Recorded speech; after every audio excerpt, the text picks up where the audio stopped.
यसपछि भिडन्तको लागि विशाल टोल कुलेश्वर रातो रिबनमा हुनुहुन्छ भने वीरेन्द्र विष्ट सेतो रिबनमा तयार समाप्त होला। विशाल टोल कुलेश्वर रातो रिबनमा हुनुहुन्छ भने वीरेन्द्र विष्ट बजाङ सेतो रिबनमा तयार समाप्त होला।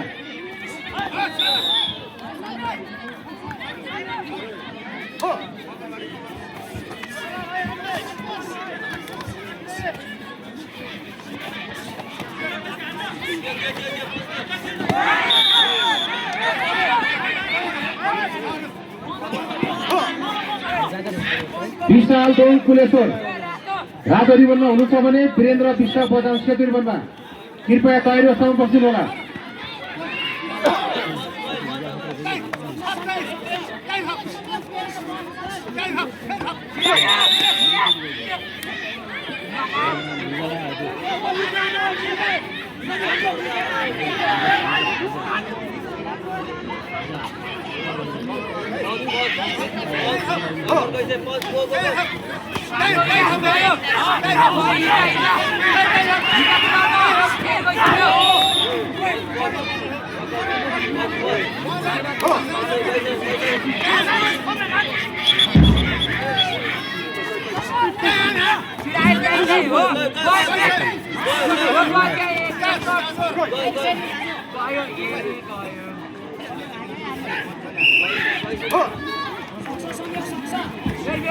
अहिले भइरहेको 30 केजी तौलसम्ममा रामविक विजय भई सेमी फाइनल प्रवेश गर्नुभएको छ।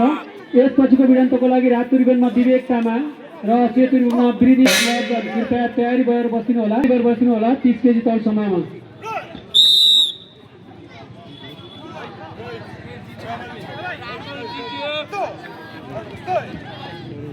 रातो रिबनका सरोज राई आईएफके विजय भई सेमी फाइनलमा